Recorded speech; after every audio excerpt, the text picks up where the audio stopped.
This is Keys to the Shop, episode 454, Building a Vibrant Coffee Bar with Charles Babinski of Cafe 143 in Sydney, Australia. Well, hey everybody, and welcome to another episode of Keys to the Shop, where we give you insights, inspiration, and the tools you need to grow as a coffee service professional. I really appreciate you tuning in today. Really quick, don't forget to subscribe to Keys to the Shop, share these episodes on social media, and share the show so more people can get the goodness in these interviews and the insights that our guests and these deep dive topics that we cover offer.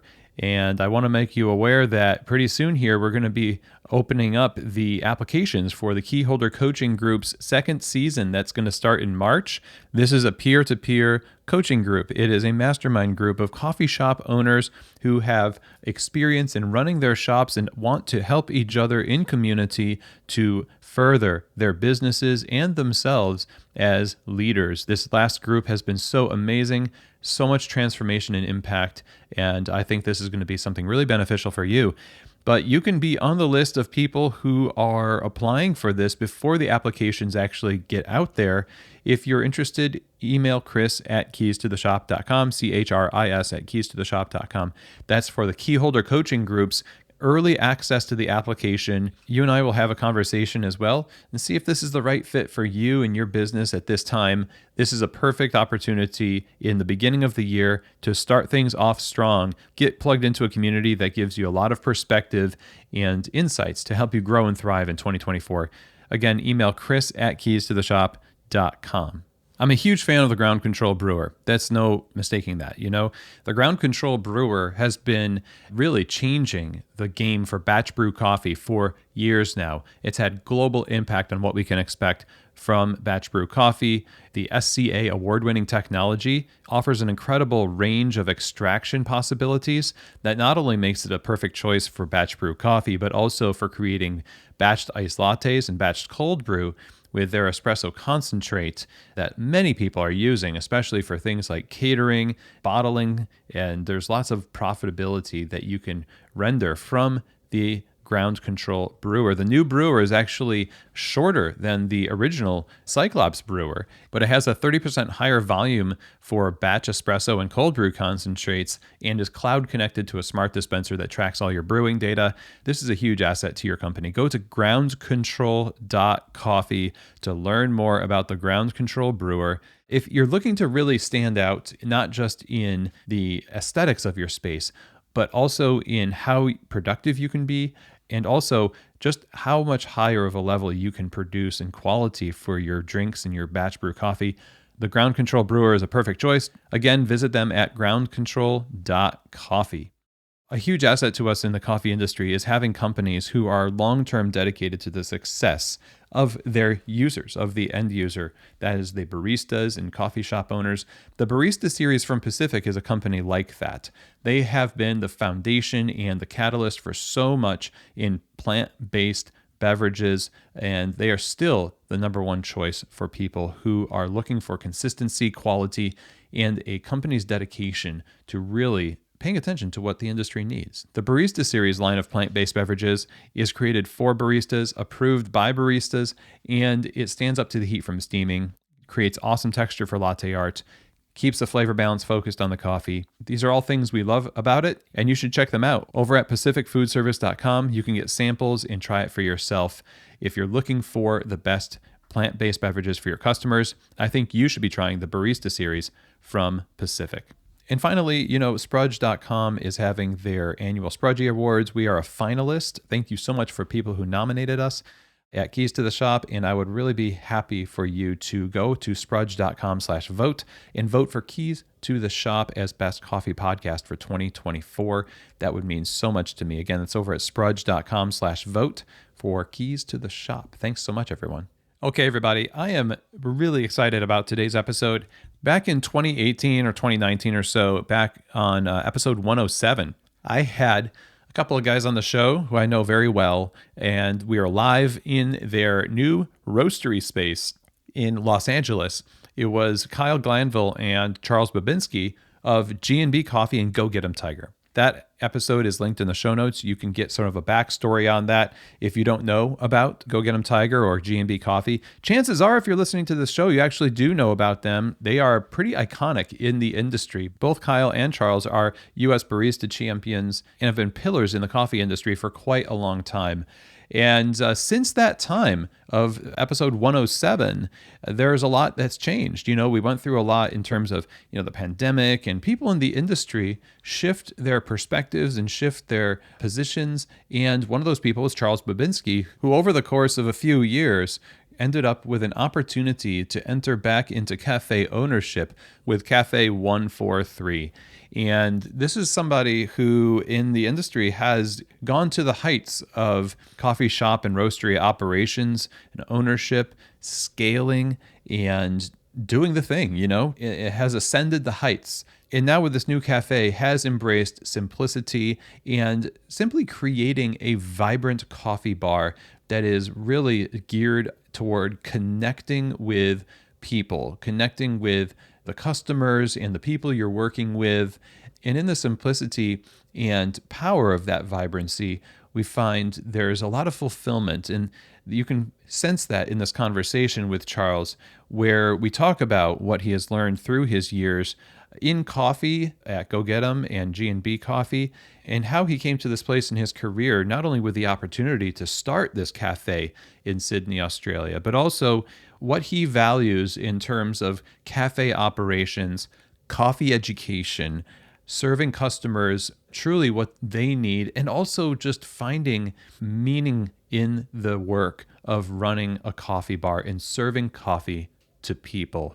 I really enjoyed this conversation with Charles because it is coming from such a unique perspective to have somebody with such a broad range of experience to also then be championing something that a lot of us are currently doing right now in the simplicity of our smaller operations. I think there's a lot of lessons to be taken here, and I think Charles's insights and philosophy on coffee and service are truly going to be helpful for you today. So let's get right to it. I'm thrilled to welcome back to the show Charles Babinski, now of Cafe 143 in Sydney, Australia. All right, Charles, welcome back to Keys to the Shop. How's it going today? It's going very well. Thank you for having me on, Chris. I was so pleased to see Charles Babinski back in the news and, back in coffee. The last time we had a conversation it must have been 2019 or somewhere around there, where we were at the developing roastery in LA for G&B and Go Get 'em Tiger. It was like in person. Yeah, 2018, 2019. Yeah, that's it. It was the roastery, the commissary, and all of the above. And since then, a lot has changed for you. I think it was 2020 that you parted ways from G&B and Go Get 'em Tiger. And now you have started Cafe 143 in Sydney. And what is it, 5 weeks old now, right? Yeah, this is the fourth week that we've been open. Fourth week. Wow. And I really appreciate you making time because I know that you just got done with a shift when we're talking right now. So this is really cool. Yeah, just closed the shop up about a half an hour ago and was just kind of running to get everything done. But I did not succeed, but it can all wait. It's got to feel very familiar back in the saddle. It's more than familiar. It is time travel. I've been doing this for the great majority of my life. And there are moments when I'm, it's always the early morning before I put on all the lights and I'm tasting a coffee or I'm setting something up. And I can remember being on John Street in New York when I was 19 doing the same thing, and in Monadnock in Chicago, when I was in my early 20s, and then in LA. And when we were just starting, G&B and the pop-up, all these moments, I've been doing the same thing in each of them. And it's a really weird thing to sort of feel them all kind of converge into something because you're half awake, so you're in the dreamland still. Yeah, it's a wonderful feeling. Let me ask you about how you came to this point where through all those experiences and then developing sort of like this vision through G&B and Go Get 'em Tiger, how did you find yourself understanding your career to the point of 2020 where you took stock of things and said, this is who I am, what I've built, what I know, and this is now where I want to go, even if it's different than what I'm currently doing? What was that moment like for you? That's kind of a hard thing because oftentimes, like, the way that my wife and I have made decisions about our lives is like, what is the thing we're going to do? Like, what feels natural, what feels right? And if we're in a tough situation, what's the due diligence? And, when I moved on from Go Get 'em and kind of started looking at the next thing, it was more just like, I know that my life has to take this direction. It was during the pandemic, so I knew that it was going to take a little bit of time to find what came next. I drastically underestimated how hard it would be to kind of get to some level of normalcy as far as coffee shops and like public spaces and all of that. Ended up kind of spending a couple years wandering around, which gave me a great opportunity to shore up certain things in my life, to read, explore. I had a second child during that time. So being able to be more present than I was for my first when I was starting a business for those first couple of years is not something I'll ever regret. So it was never the intention to spend 3 years kind of wandering around in the desert, but that's what happened. And I'm overjoyed to be back in the flow of things because this is what I love to do, especially being able to do it at the scale that I'm doing with the product that's here and the people that I'm around. It really is a ideal circumstance and feels very natural and like a progression. There's an interesting feeling that maybe a lot of busy people would identify with, which is that you would do a lot of things. If you're really busy and successful, you're doing a lot of things and your scope is so wide and you're impacting so much, but it feels crushing in a sense. And then there's doing less in a smaller scale, but it seems like for you, this has opened up the world rather than closed it down. I think that's fair. I think that there's a natural, when you enhance the scope or you take a sort of wider approach, you have a larger operation and you're in the office on the top overlooking it. A lot of stuff gets abstracted out, and there's good things and there's bad things in my experience with all of that. But more than anything, I learned a lot of the value of being there in the moment and being the person who serves the coffee. And like, I think we live in a world that in some ways tries to trick us into thinking that if we abstract ourselves out from real things, that we can have more value and more impact on those things. And there's certainly circumstances where that's true, but I think generally speaking, it's complete horse hockey. And I think having met people who have found ways to keep a kind of intimate focus even as they grew, and people who never turned their backs from that very basic connection has really kind of just given me a sense of the power of all that. And like, once you sever it, you've lost something of incredible value. So serving people in a community, knowing their names, watching their kids grow up, being a part of the day and of the kind of rhythm of the things that are going is as consequential a thing as I'm capable of doing in this world. And I think that that's a lot. And I'm really happy to be able to do it. Was that always something that you found viscerally like valuable, or did it kind of take you exploring the boundaries of what you could do before you kind of found out what you should do? I think it's something that I always found incredibly valuable. Always enjoyed it. Always got a lot out of it. I've been working in cafes since I was 19, and I was in kitchens before then. For me, like, this is very much my world, and the world of specialty coffee shops and doing retail and specialty coffee shops is like when I take stock of all the things that I love, about what I do and the people that I love, it all centers on these spaces. So I knew that I had no interest in at least starting from, a larger scale, a larger focus, that I wanted to go back to square one. And I think that especially with the time during, after Go Get 'em during COVID, you have a lot of ideas and you have a lot of things that you think you can do and you think will matter, and you want to put them into practice. Now, obviously, 70% of them are going to be pure rubbish, but like, there's an eagerness and an excitement to be able to start doing the work of figuring out what works, what doesn't, where the value is, and how to make something in the medium that right? Which for me is coffee shops, something that's really special and can be a representation and a culmination of the work and love that you have for it. Yeah. And it's very personal. It feels like at one point, scale is the enemy of the thing you're describing, or at least in your circumstance, it feels like I want to start small. I don't want to do scale. And I'm just curious about that because for some people, maybe it's okay to do scale, and maybe for Charles it's like this is my path, this is what I need to do. But is there a truth to the idea that scale can more readily pull you away? You mentioned abstracting yourself out. Is it more dangerous to scale than to not, in terms of return on mission and having those values come back to you? I think it depends on the work you're doing and what you want to do. Like there's two different answers here, right? With one focus, I would say that specialty coffee has to be special. Part of that is the sort of connection, right? The meaningfulness. I'm a person who loves what I do and I'm sharing it with you, like a person in my community. And on that level, like scale is a bad thing. Like it just is. And there's a lot of stuff out there about, well, we've created a machine that'll poop out a cappuccino and it's just as good as any other one. And really, like it'll create all these other, and all of it's BS, right? All of it's not true and is causing foundational harm to, the world that we've got to live in. Right. But on another level, like scale is fine, right? Like Starbucks is a business that's very large and it does some good things and it does some bad things, and the good things are meaningful, right?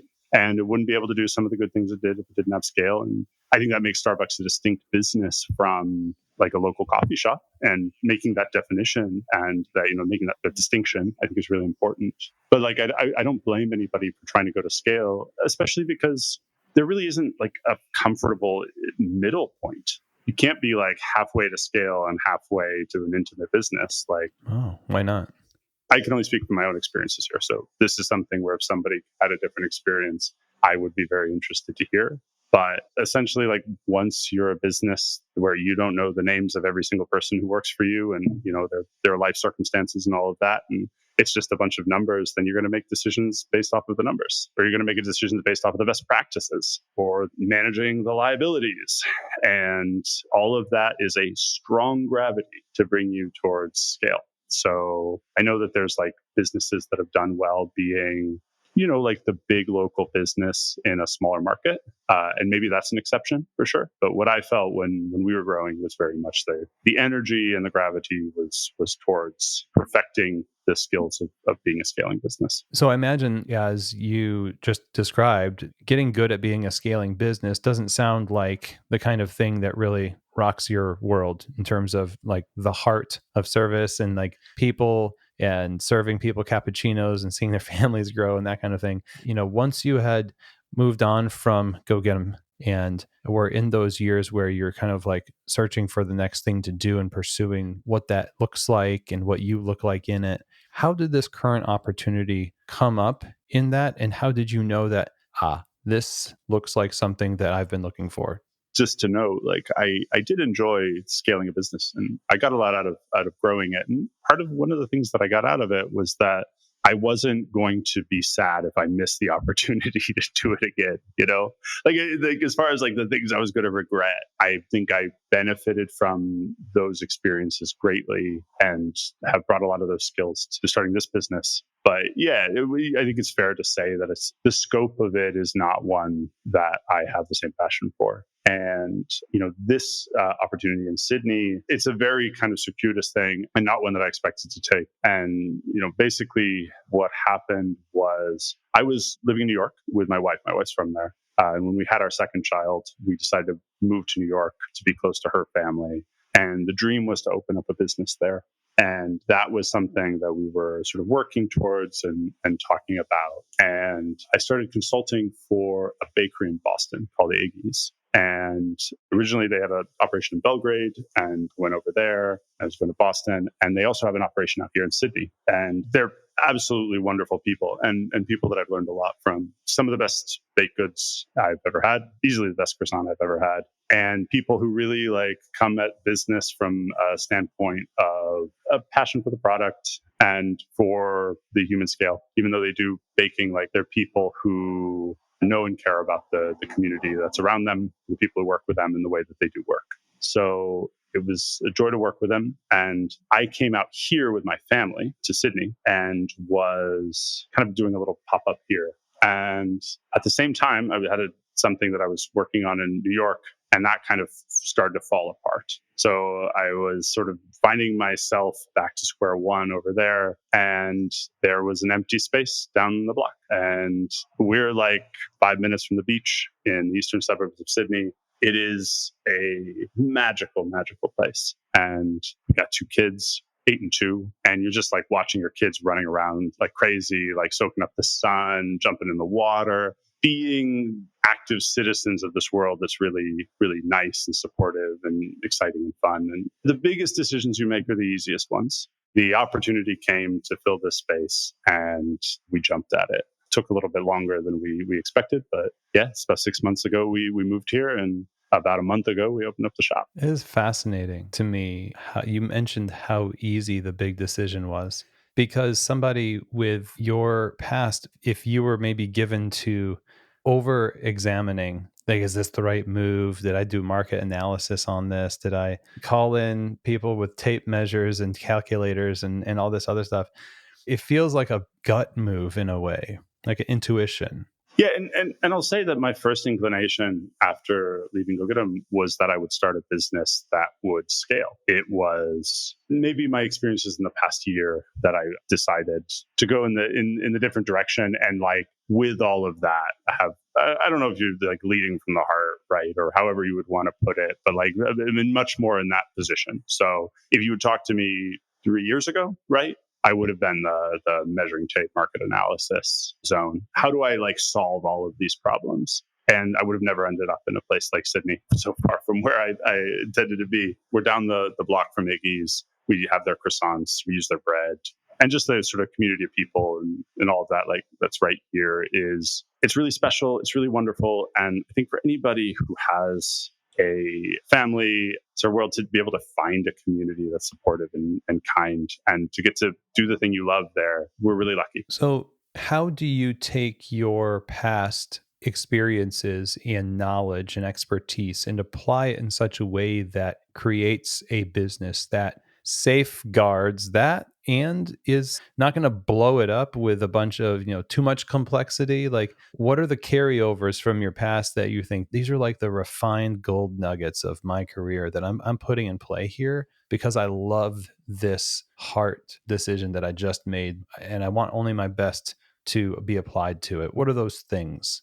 It's all a continuation of work that I've done. And the things that work, I'm excited to bring it along. The funny thing is the Iggy's folks, Igor and Ludmila, they knew about me through a pop-up that Kyle and I did. Kyle Glanville, my business partner at Go Get 'em, had done in PCP, Paramount Coffee Project, 8 years ago, where we had brought the nut milk. And so they got the recipe for the nut milk and started making it. We have, the house-made nut milks. We have fresh turmeric and ginger and all of that, and like recipes that I've worked on over the years or I've used. And there's a lot of like understanding or personal feelings I have about how to best serve drinks, and that's in the menu. It's an interesting balance though, because like at the end of one of the wonderful things about coffee is like you're only as good as the drink you put in front of people. Right. And there isn't any previous experience you can have. You can be world barista champion 12 times over. But if you serve somebody a cappuccino they don't like, then you're just some schmuck who served them a crappy cappuccino. It's a wonderful thing. So like, sometimes you make people drinks that are perfect and they hate it, and there's nothing you can do about it. And that's how the cookie crumbles. On a basic level, you open up a coffee shop and it's just, you got to bring it. And you have to listen, and you have to tweak.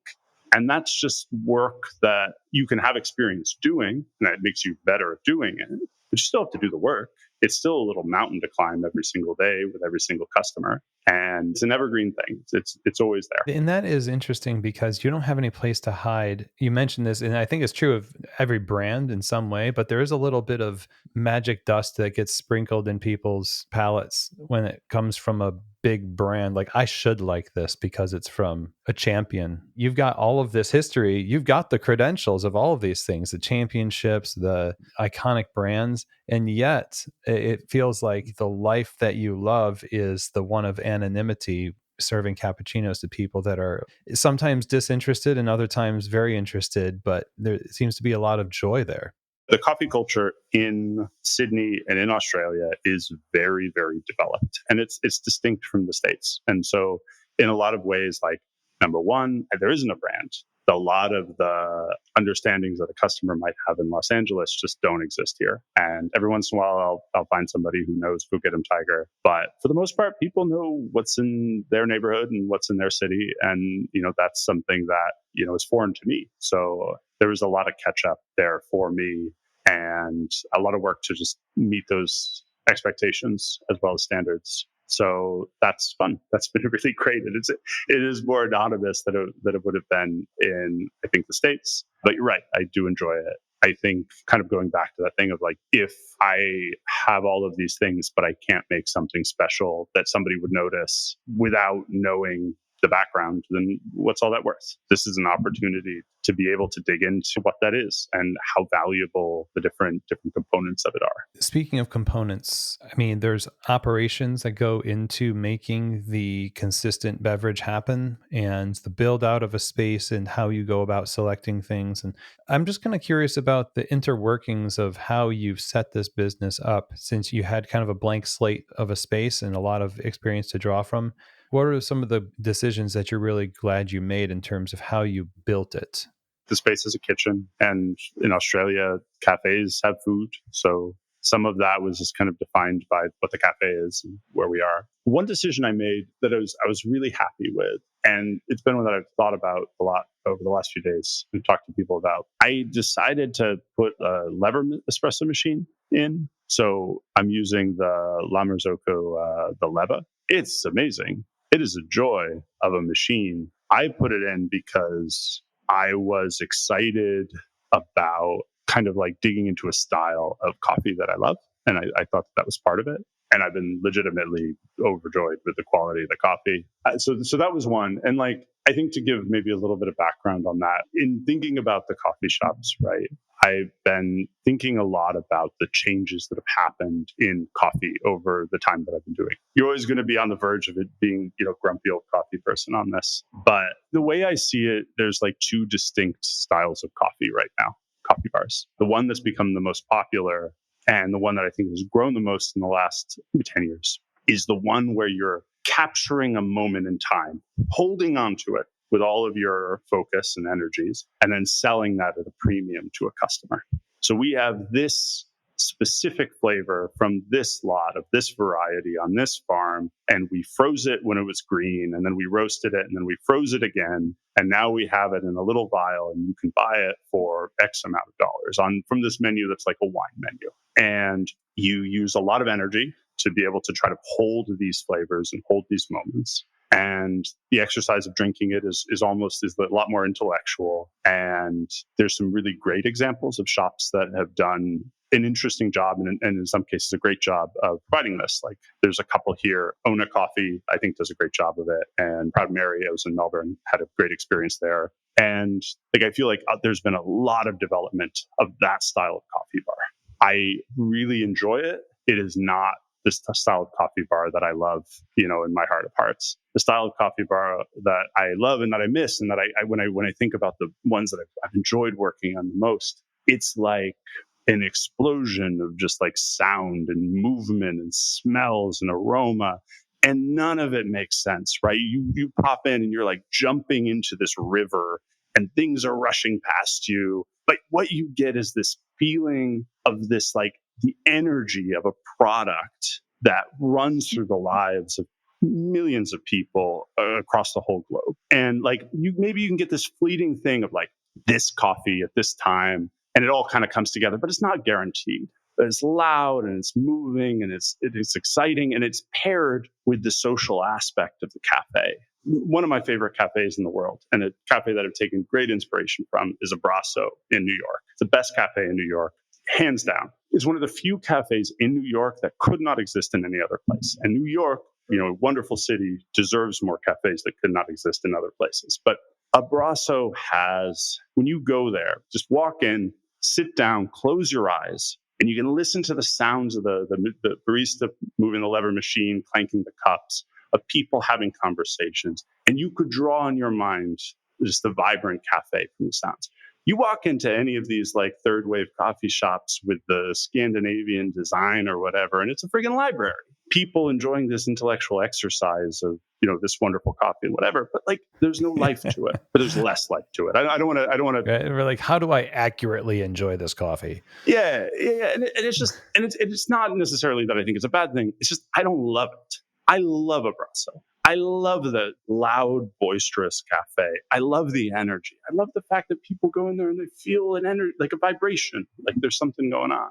And when I think of the coffee shop that I want to be a part of, my efforts are going to go towards, bringing into reality. I want something that has that energy. So 100%, I said, like, I want to have a lever machine because I've never done this before. And the way that it impacted my experiences at the Brasso, the shots I was having, it was a thing that felt right. And so I've had it, basically stepped in day one, having never really used it that much.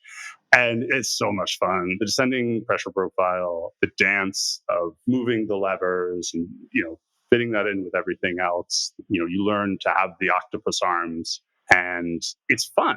And the coffee's great. So that's something that I saw being a part of it, but I didn't see it being something that I would enjoy as much as I did. I'm so glad to hear you say that. And I was like overjoyed, really, because that's like the number one place I tell people to go every time they're like, oh, we're going to New York. And I'm like, well, if you can make it, you need to go and walk and ride or do what you need to do to get to a Brasso.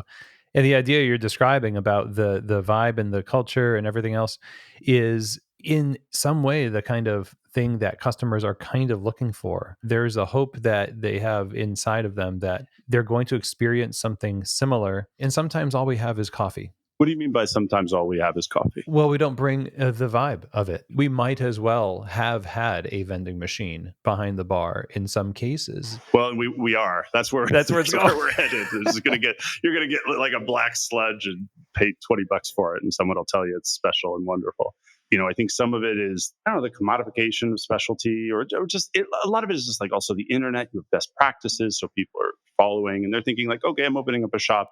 It should have coffee that's like this, right? And so I have to do X, Y, and Z. And then that becomes the focus. But in a lot of ways, I think coffee shops, I don't want to say like we've had too much of a focus on quality. I would say that our definition of quality has become more narrow and less interesting. And I think that coffee shops have forsaken a little bit of the special thing that they can bring on that part of the chain to showcase all the things that came before it, and have suffered for it. It's a shame that you could walk into 10 different cafes in 10 distinct parts of America and have it feel and look the same. Yeah. Doing what you just described and cultivating that. Obviously, you as the operator and owner and barista, this is something that you can provide people as long as you can, physically keep up with it and emotionally keep up with it, right? We just talked about an espresso machine, but we all know it's not exactly the espresso machine that does it. It's a tool that you, with your values that you're living out, use. So if you're hiring people, if you're building a team and you want people to intentionally cultivate something like that, what does that look like? Oh, that's a really good question. I find myself ping-ponging across different sides of the spectrum on this stuff. And like, the thing that we always held at Go Get 'Em was like, are you kind? Do you know what the job is? Are you willing to do the job? That's always a good rule of thumb for hiring. And people who hit those three criteria do well, in my experience. Like, a lot of people don't know what the job is in a coffee shop. Oftentimes when they find out, they don't want to have anything to do with it, or they try to shirk the work. And some of it is just like connecting with people, handling tough customers, finding the smoothest path through difficult situations. Some of it is just cleaning up really fast and taking care of problems and not turning away from them. The thing that's always been true is that like the best specialty coffee baristas are good, kind people who are community oriented. And the loving coffee thing can be, and the standards are a thing that can be taught more than the people skills or the character. I think the thing that I jump back and forth on is how much does training play a part? How much do you have to kind of drill things and skills into people? Something that I know, or I feel very confident in, is the idea that the best training, 95% of training is just the standards in day-to-day operations. what you can get away with, what you can't. Like if you do a thing in the middle of a rush and somebody doesn't stop you, right, and say, do that again, then that's where the standard is. You can take somebody into another room and say, you always have to do this way, right? But if you don't, you can get away with it on the bar, right? You can expedite a situation by not doing it. That training is of very little value. More and more, my feeling has been to focus on those values in the cafe in the moment and make people's lives simpler, make their jobs simpler. We're carrying on, like specialty coffee has like so much, and I feel like I've been a bad part of this in some ways. Like there's so much like baggage, like, oh, read this book, read this pamphlet, read this thing, right? Like it really works for people who are of a specific background where they're used to doing schoolwork and they're used to like dotting their I's and crossing their T's when the teacher tells them to. But for everyone else, like it's either something that they completely ignore and suffer a little bit from, or something that kind of derails their energies and their focuses. And I have enjoyed going back to let's just figure it out. Let's just make it.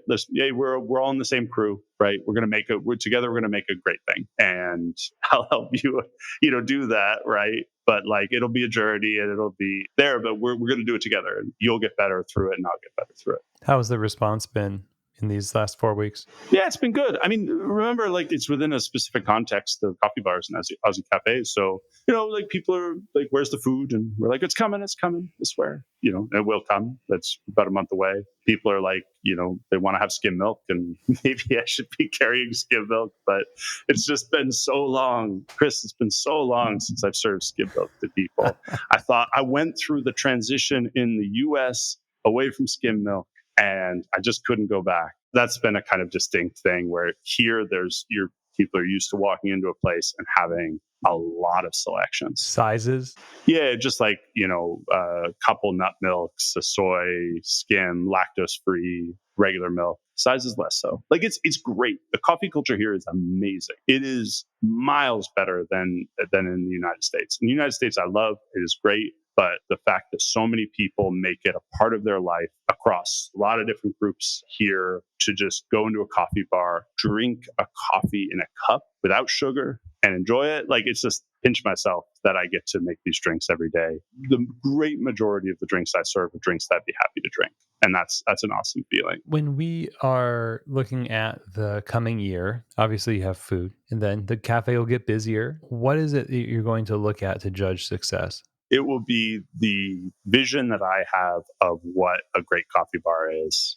And maybe I can't relate that completely accurately through words, but it would be something along, success is you walk in and there's electricity in the air. Success is like you can feel a sense of ownership and excitement from the people who come every day. And there's also success, which is just, I know when the drinks are good, And right now it's like we're 60% of the way there, 70% of the way there. Some of it is just not having everything on the menu that we'll have. Some of it is not having the organization of the menu that I want. But yeah, it'll be something that, it won't be a financial indicator. Well, there will be a financial indicator that'll be very important, just whether or not we're making any money. But beyond that, it'll be about the feeling and my own personal sense of whether or not I've attained the vision that's in my head. And one of the things that I've done the least so far since I've opened and will be an ongoing development is just organizing the menu, changes in menu, and information about the things that we're sharing in a way that is digestible and heard by the customers. Every place I've worked and every place I've been a part of has had a kind of like frenetic, incoherent way of sharing information with customers. Maybe that's essential, right, to just having a changing product. But I think that there's work that I can do to share information in a clear way. And it's all kind of holistic. Like, how is the menu organized? How are we communicating to customers in the shop? Do we have, through Instagram, through a newsletter, through all of that?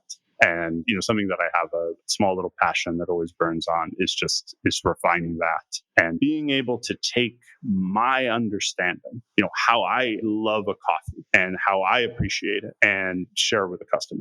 It is a really hard thing. Like something that drives me crazy is that, like, say you got a bag of coffee from Honduras, right, or from Guatemala, and it'd be like Finca La Esperanza, right, and 1,900 meters of sea level, and the name of the farmer, and like none of that means if you were to talk to a coffee person, right, they'd be like, oh, what do you think about this? You'd be like, oh, it's a washed way, like you would immediately go to more basic information that everybody understands, right?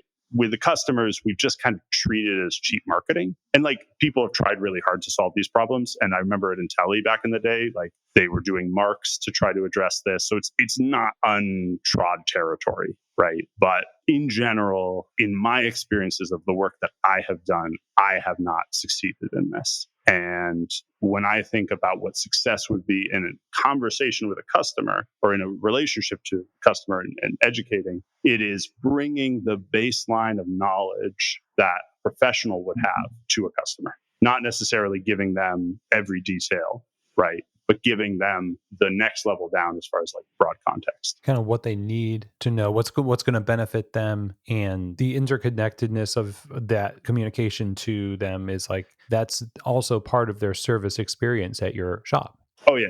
And it's part of being able to appreciate a product that's just more special and more interesting and had a lot more love put into it than they might get somewhere else. With that education thing, like that is like all communication is education. And the thing that's important is to not skip steps on it, right? So when I look back at the things that didn't work in how I communicated with staff or with customers as far as education about coffee goes, it's when I was jumping from one level to another. So I think about it now, it's like there's levels of education, levels of communication, right? Using the terms interchangeably. The first level is, do we love coffee? We love the product that we interact with. If we're not communicating that, then we're just not going to get anywhere. And then, from there, like, these are the things that are on the menu, basic stuff, right? These are the things that we sell. These are the things that we would make for you if you asked.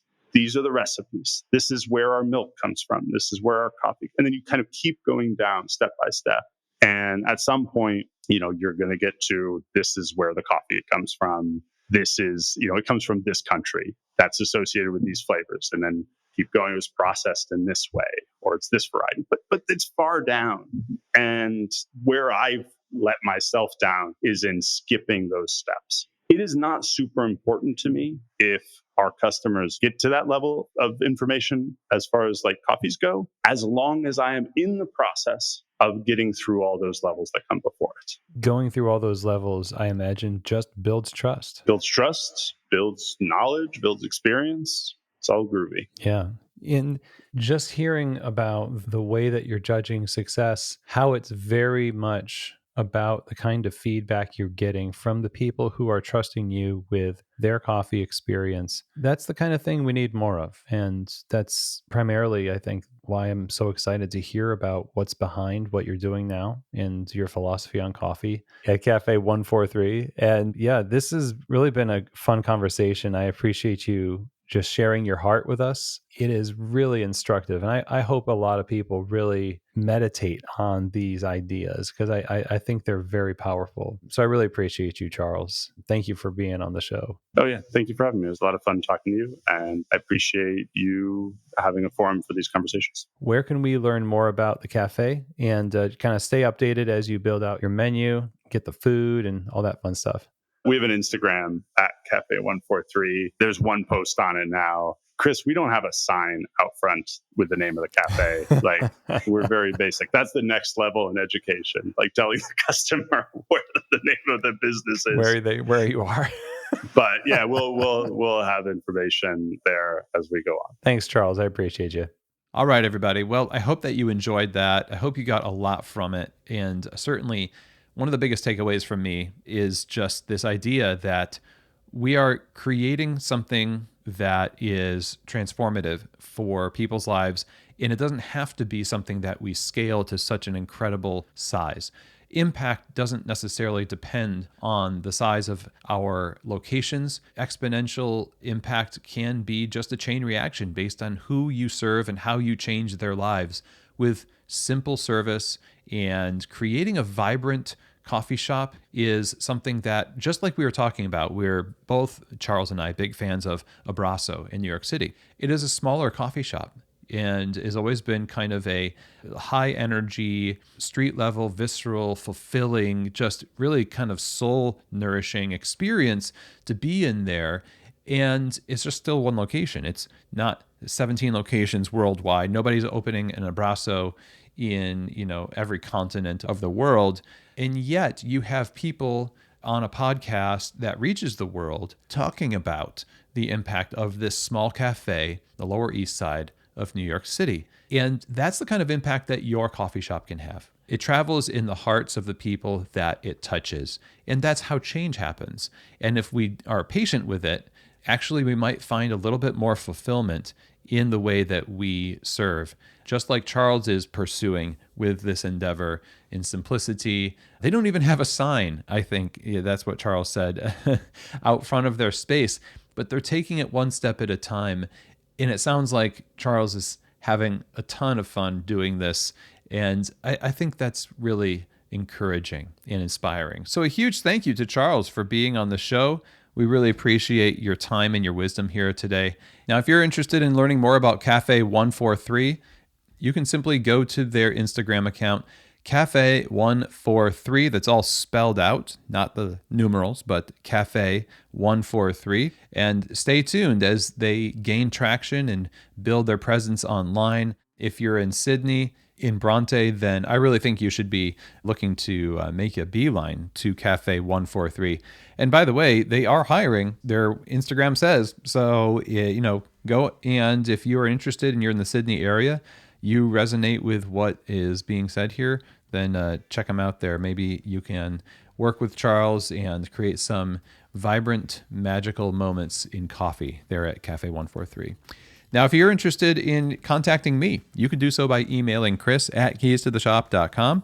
That's for anything regarding consulting and coaching, because I work one-on-one with clients from all over the world to help them build a thriving coffee bar, avoid needless mistakes, create great systems for their operations and solutions for their culture and their quality. So email chris@keystotheshop.com. It's also where you can reach me if you're interested in the key holder coaching groups, our mastermind groups of coffee shop owners helping each other succeed. New cohorts are opening in March, so go ahead and email chris@keystotheshop.com. And with that, that is the end of our show today, everybody. Thank you so much for taking the time to join me. I hope you learned a lot from Charles. Don't forget to subscribe, share these conversations and the show on your social channels. And as always, I hope that this episode has truly given you keys to the shop.